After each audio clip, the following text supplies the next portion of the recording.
Hello students, very very good morning to all of you. बच्चों कैसे हैं आप लोग? Hope all you are fit and fine. So we met again. Students क्या देख रहे थे? सीबीएसई 12th ईयर लॉन्ग में हम लोग ने काफ़ी सारे चैप्टर्स को डिस्कस कर लिया था। जैसे पहली यूनिट थी रिप्रोडक्शन, उसमें कंप्लीट कर लिया था। देन यूनिट थी बायोलॉजी एंड ह्यूमन वेलफेयर, वो कंप्लीट कर ली थी। इकोलॉजी कंप्लीट कर ली थी। और दो जो यूनिट बाकी थी जेनेटिक्स एंड इवोल्यूशन में, हमने इवोल्यूशन वाला टॉपिक कंप्लीट कर लिया था, जेनेटिक्स बाकी था। जेनेटिक्स को स्टार्ट नहीं किया था, सबसे पहले बायोटेक्नोलॉजी को स्टार्ट किया था, क्योंकि जो जेनेटिक्स वाला टॉपिक है वो थोड़ा सा टीडियस, थोड़ा सा और बड़ा है, तो उसको अपन सबसे एंड में लेंगे। सो बायोटेक्नोलॉजी में जो चैप्टर हम लोग देख रहे थे, जो यूनिट थी, उसमें फर्स्ट चैप्टर देख रहे थे biotechnology, its principle and processes.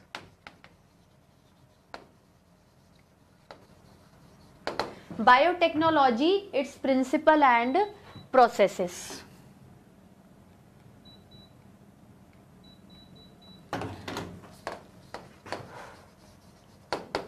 Heading में आपको हमेशा इसलिए लिखाती हूँ जिससे कि मान लो किसी बच्चे ने कोई लेक्चर मिस कर दिया है तो उसे चैप्टर का नाम पता चल जाए। और इस चैप्टर में हम लोग पूरी कोशिश ये कर रहे हैं कि जो भी करंट चैप्टर है उसमें पहले का बार बार रिवीजन कर रहे हैं। आपने खुद ने देखा होगा एक ही चीज़ को मैंने 1000 बार रिपीट किया था सिर्फ, जबकि अभी आई थिंक 5 लेक्चर ही हुए हैं इसके। और अपन ये मानते हैं कि 5 लेक्चर और लगेंगे क्योंकि बड़ा है, ठीक है, और इसको समझने के लिए हर एस्पेक्ट को बार बार डिस्कवर करना पड़ेगा। तो अभी इसके अंदर क्या है, आज आप देखो अपने 3 तरीके के टूल्स थे डीएनए रिकॉम्बिनेंट टेक्नोलॉजी में। इंजाइम्स वाला हम लोगों ने कर लिया है। इंजाइम्स के बाद हम लोगों ने वेक्टर स्टार्ट किया था, जिसको आज हम लोग हो जाएगा, वेक्टर ज़्यादा बड़ा नहीं है। वेक्टर के बाद आएगा कॉम्पिटेंट होस्ट। भाई आपने प्लाज्मिड वेक्टर लिया, फॉरेन डीएनए लिया, या प्लाज्मिड या वेक्टर डीएनए लिया, फॉरेन डीएनए लिया, जब दोनों को ज्वाइन किया, मिक्सिंग करी, तो रिकॉम्बिनेंट और काइमेरिक डीएनए बना। अब आप इस डीएनए को किस में इंसर्ट करते हो? जो भी आपका डिजायरेबल होस्ट है उसमें आप क्या करते हो, इंसर्ट करते हो, उसके अंदर कोई न्यू वेराइटी लाने के लिए, कोई न्यू कैरेक्टरिस्टिक्स लाने के लिए, या आप कुछ उसके अंदर एक न्यूनेस क्रिएट करना चाहते हो। तो इस तरीके से आप डीएनए रिकॉम्बिनेंट टेक्नोलॉजी को फॉलो करते हो। अब उस होस्ट के बारे में पढ़ना पड़ेगा, क्योंकि देखो जब आप आरडीएनए बनाते हो तो ऐसा नहीं कि आरडीएनए को लिया और फेंक दिया कॉम्पिटेंट होस्ट में। कॉम्पिटेंट मतलब योर फेवरेबल और डिजायरेबल होस्ट। तो उसके लिए भी क्या है, बहुत सारे सिनेरियोज और स्टेप डिसाइडेड हैं कि जब अप्रोच करने के लिए, चाहे प्लांट हो, एनिमल हो, बैक्टीरिया हो या फंगस हो, तो हम लोगों को बाहर की वॉल को तोड़ना पड़ता है, क्रैक करना पड़ता है, डिसॉल्व करना पड़ता है, then we are able to approach inside that DNA fragment. तो उसी तरीके से जब रिकॉम्बिनेंट डीएनए बना है, उसे अगर होस्ट में डालना है, चाहे वो ईस्ट है, चाहे वो फंगस है, चाहे वो बैक्टीरिया है, चाहे वो वायरस है, चाहे वो प्लांट है, एनिमल है, सबके आसपास एक कवरिंग होती है। चाहे वो सेल, देखो सेल मेम्ब्रेन तो सब में होती है, बस प्लांट में सेल वॉल और होती है। तो आरडीएनए को भी क्या करना है, जो सेल का सरफेस है, जो सेल की वॉल और प्लाज्मा मेम्ब्रेन है, उसे डिसॉल्व करके आप अंदर डालोगे। भाई रिकॉम्बिनेंट डीएनए को आप उस होस्ट के अंदर डालोगे, उसके बाद ही तो वो होस्ट डिवाइड करेगा और आरडीएनए क्या करेगा, रेप्लिकेट करेगा। क्यों आरडीएनए रेप्लिकेट करेगा? क्योंकि मेरे पास जो वेक्टर है जिसमें मैंने फॉरेन डीएनए को डाला था और होस्ट में इंसर्ट करवाया था, उसके अंदर ओरिजिन ऑफ रेप्लिकेशन वाले पॉइंट्स है, ओरी पॉइंट्स हैं। तो प्लाज्मिड रेप्लिकेट करता है या वेक्टर है? भाई प्लाज्मिड क्या है, वेक्टर का एग्जाम्पल है। पर जो जनरली यूज्ड वेक्टर्स होते हैं वो बैक्टीरिया से ही डिराइव होते हैं, उनका जो एक्स्ट्रा क्रोमोसोमल या एक्स्ट्रा जीनोमिक मटेरियल होता है उसे प्लाज्मिड कहते हैं। तो जनरली जो वाइडली और बहुत कॉमनली यूज्ड वेक्टर्स होते हैं वो प्लाज्मिड्स होते हैं। और उसके बाद कभी कभार हम ईस्ट को भी यूज करते हैं। तो प्लाज्मिड अब नाम होते हैं कि भाई ये वाला प्लाज्मिड है, हमने इस बैक्टीरिया से लिया था, ये वाला प्लाज्मिड है, हम लोग इस बैक्टीरिया से लेंगे। तो आज हमें इसी के बारे में पढ़ना है कि वेक्टर्स क्या होते हैं। ठीक है, थोड़ा सा इंट्रो मैंने लास्ट क्लास में दिया था कि वेक्टर्स क्या होते हैं, वेक्टर्स क्यों होते हैं, और उनमें क्या ऐसी कैरेक्टरिस्टिक प्रॉपर्टी होती है कि आप वेक्टर डीएनए में ही फॉरेन डीएनए को इंसर्ट कराते हो। You are not inserting plasmid या vector DNA into the foreign DNA. आप फॉरेन डीएनए का पीस लेते हो, प्लाज्मिड वेक्टर का भी पीस काटते हो और फॉरेन डीएनए को ज्वाइन कर देते हो। मतलब ले दे के ज्वाइनिंग किस में होती है, प्लाज्मिड के ऊपर होती है, वेक्टर डीएनए के ऊपर होती है। तो आज हम लोग पूरा क्या देखेंगे, वेक्टर देखेंगे। अगर पहले का थोड़ा सा रिवाइज करवाऊं मैं आपको, तो हम लोगों ने क्या देखे थे,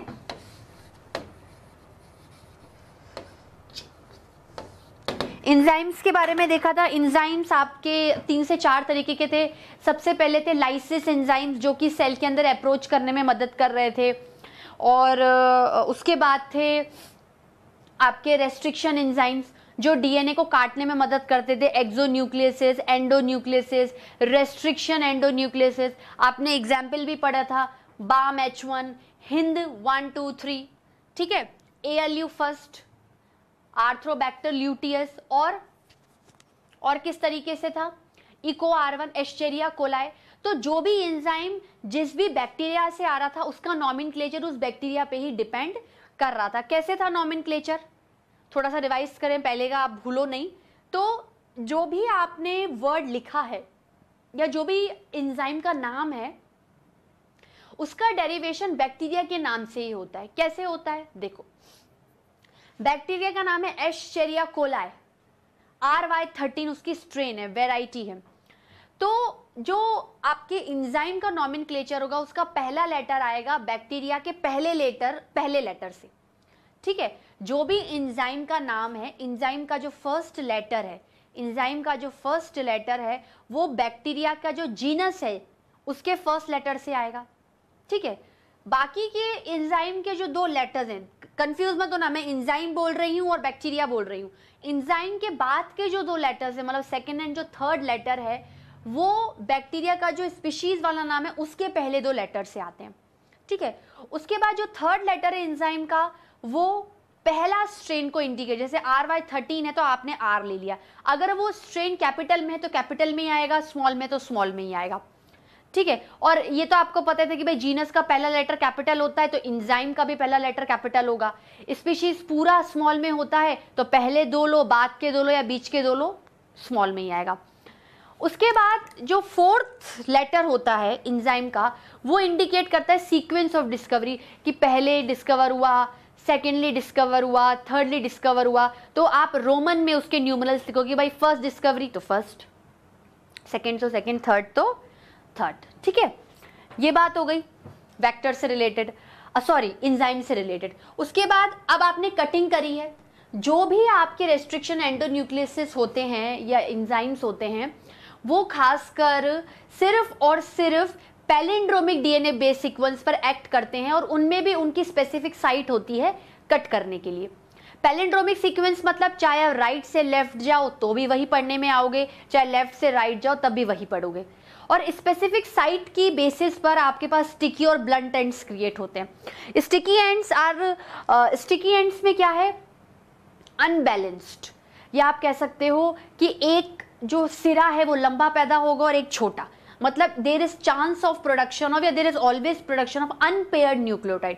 तो आप प्लाज्मिड के साथ क्या कर सकते हो, उसको बड़ी इजीली जोड़ सकते हो, और वो क्या है, बेस पेयरिंग भी कर लेगा, AT and GC, तो वो हो जाएगा। ब्लंट एंड्स में क्या है, ब्लंट एंड्स में जनरली इक्वली प्रोड्यूस होते हैं, मतलब अगर आप स्टिकी एंड्स को देखोगे तो कट हमेशा अवे फ्रॉम सेंटर लगेगा, लेकिन ब्लंट एंड में क्या है, कट हमेशा सेंटर में लगेगा, तो इक्वल पार्ट्स प्रोड्यूस होंगे। जो थोड़ी पेयरिंग में हेल्प नहीं कर पाते, अनपेयर्ड न्यूक्लियोटाइड नहीं प्रोड्यूस हो पाते, तो वो इतने सक्सेसफुल नहीं हो पाते जितना स्टिकी एंड्स है।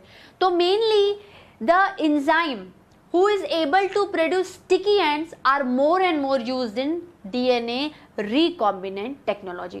और सबसे ज़्यादा वाइडली मतलब जो हमेशा यूज हो सकता है, हर जगह यूज हो सकता है, commonly used enzyme, restriction enzyme, mainly restriction endonuclease in DNA recombinant technology is eco R1, या और जो जैसे फर्स्ट जिसको आइसोलेट किया, फर्स्ट जिसको डिस्कवर किया और वो भी वाइडली यूज्ड हो रहा है, वो है हिंद सेकंड, जो कि आपके बैक्टीरिया हीमोफिलस इन्फ्लुएंजा से आता है, ठीक है। तो ये छोटी छोटी चीजें आपको याद रखनी है, क्योंकि नीट के अंदर चूंकि इसके 5 से 7 क्वेश्चन आते हैं, तो क्वेश्चन एंजाइम्स में से भी बन सकता है, क्वेश्चन साइंटिस्ट के नेम से भी बन सकता है, ईयर से भी बन सकता है, ठीक है।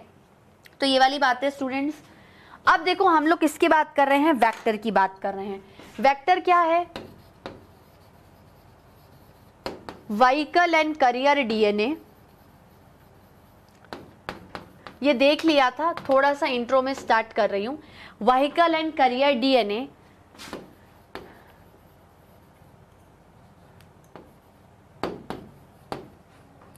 which is able to join or accept the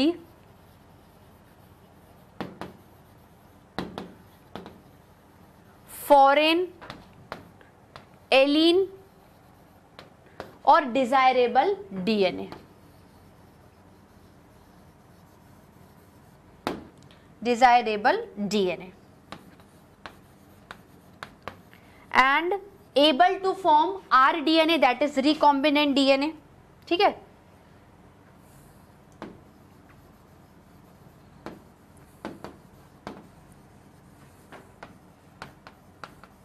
recombinant DNA या काइमेरिक डीएनए। ठीक है स्टूडेंट्स, फाइन। अब और क्या देख रहे थे, हमारी डीएनए मतलब ओवरऑल जो भी वेक्टर्स या ऐसे ऑर्गेनिजम्स, या अपन कह सकते हैं कि कौन से ऐसे सब्सटेंसेस हैं या कौन से ऐसे मीडियम्स हैं जो कि वेक्टर्स की फॉर्म में यूज होते हैं, वो कौन से हो सकते हैं। अपन एक सिंपल लाइन लिखते हैं, यूज्ड वेक्टर्स।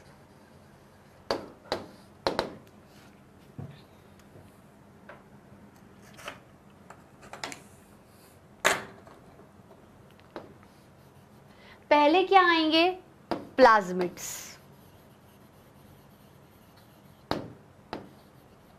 ठीक है, उसके बाद viruses who replicate their DNA inside the bacteria, तो बैक्टीरियोफेजेस।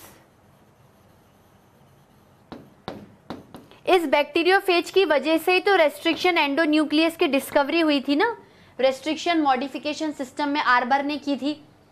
ठीक है, उन्होंने देखा था कि अगर वायरस एंटर करता है बैक्टीरिया के अंदर तो वायरस का डीएनए क्या करने की कोशिश करेगा, बैक्टीरियल डीएनए को खत्म करने की कोशिश करेगा। तो बैक्टीरिया के अंदर एक डिफेंस मैकेनिज्म है जिसे रेस्ट्रिक्शन मॉडिफिकेशन सिस्टम कहते हैं, जिसके थ्रू वो बैक्टीरिया में एक डिफेंस देता है और वायरस के जो डीएनए है उसको रेप्लिकेट नहीं करने देता है। कब नहीं रेप्लिकेट करेगा, जब काट देगा फ्रेगमेंट्स में। तो एंडोन्यूक्लियस क्या करता है, स्पेसिफिक सीक्वेंस को पढ़ता है। पर गड़बड़ क्या है, अगर वायरस की डीएनए सीक्वेंस को पढ़कर कट लगाएगा तो खुद के मेन डीएनए को भी पढ़कर कट लगा देगा। भाई हो सकता है ना कोई सीक्वेंस दोनों में मैच हो जाए, जरूरी नहीं कि पैलिंड्रोमिक सीक्वेंस ही हो। ठीक है, अब अगर वो अपने डीएनए को कट लगाएगा तो सुसाइडल केस हो जाएगा। अपने डीएनए को कौन मारना चाहेगा, अपने आप को कौन खत्म करना चाहेगा। तो एक मिथाइलेटिंग एजेंट होता है जो मिथाइल ग्रुप प्रोवाइड कर देता है बैक्टीरिया की डीएनए को। तो सीक्वेंस क्या हो जाती है, methylated adenine, methylated thymine, methylated guanine, methylated cytosine, जो कि उस डीएनए बेस सीक्वेंस को डिफरेंशिएट कर देती है वायरस के डीएनए बेस सीक्वेंस पर, और एंडोन्यूक्लियस वायरस को खत्म करता है, बैक्टीरिया के डीएनए को कुछ नहीं होता। ठीक है, ये बात हो गई। उसके बाद कुछ ईस्ट हो गए, वो आपके वेक्टर्स की तरह बिहेव कर सकते हैं और ईस्ट के अंदर ही, जो कि yeast are counted inside the fungi, तो फंजाई। ठीक है, एक होते हैं कॉस्मिड्स। एनसीईआरटी के लेवल पे इतना नहीं है, सिर्फ नाम लिखा रही हूं। Combination of plasmid plus bacteriophage, जब बैक्टीरिया वायरस दोनों मिक्सअप करके वेक्टर्स के फॉर्म में बिहेव करते हैं तो वो कॉस्मिड्स कहलाते हैं।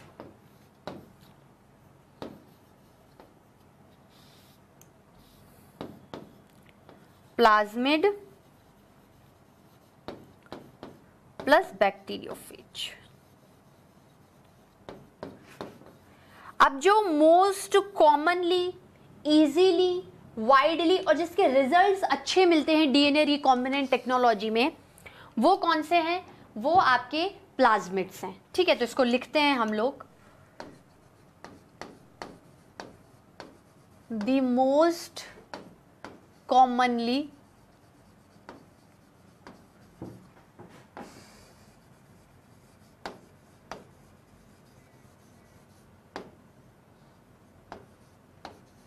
and widely used vector in genetic engineering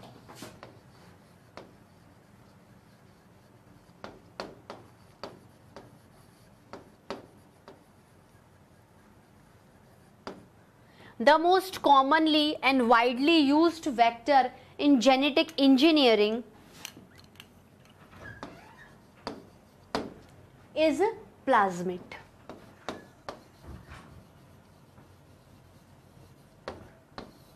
क्या है स्टूडेंट्स? प्लाज्मिड है। ठीक है, तो अब हम लोग किसके बारे में बात करेंगे? प्लाज्मिड के बारे में बात करेंगे। प्लाज्मिड होते क्या हैं देखो, पहले मैं एक डायग्राम बनाती हूं।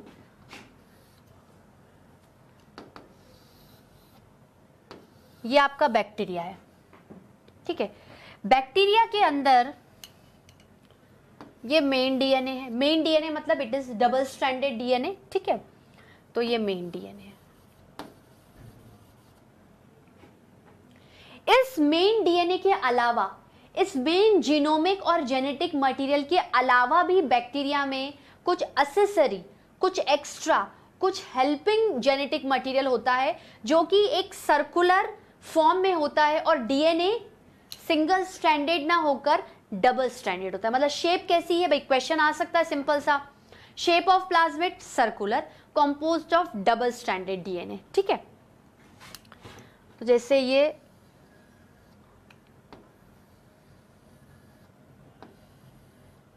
इन प्लाज्मिड का नंबर 1 से 2 भी हो सकता है और 500 से 700 भी हो सकता है।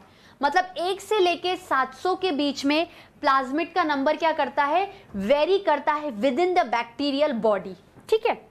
अब क्या है, अच्छा चलो जो मैंने बताया उसको पहले लिखते चलते हैं। प्लाज्मिड क्या होता है, is a part of bacterial body और cell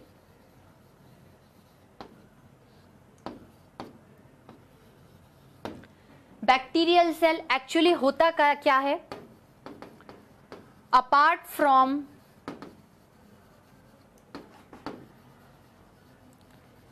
main genetic material,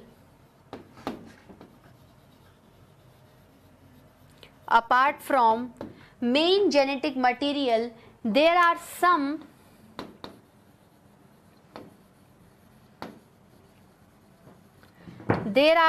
accessory or extra और ठीक है, there are some accessory, extra और helping genetic material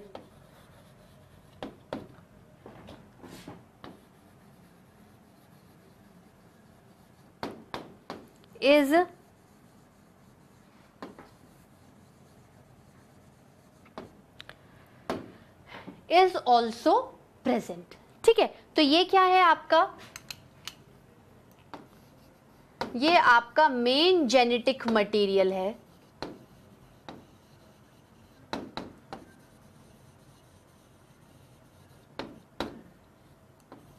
ठीक है। और ये क्या है, एक से ज्यादा नंबर है प्लाज्मिड का, तो वी विल राइट प्लाज्मिड्स, ठीक है। So apart from main genetic material there are some accessory और extra helping genetic material also present in bacteria, ठीक है।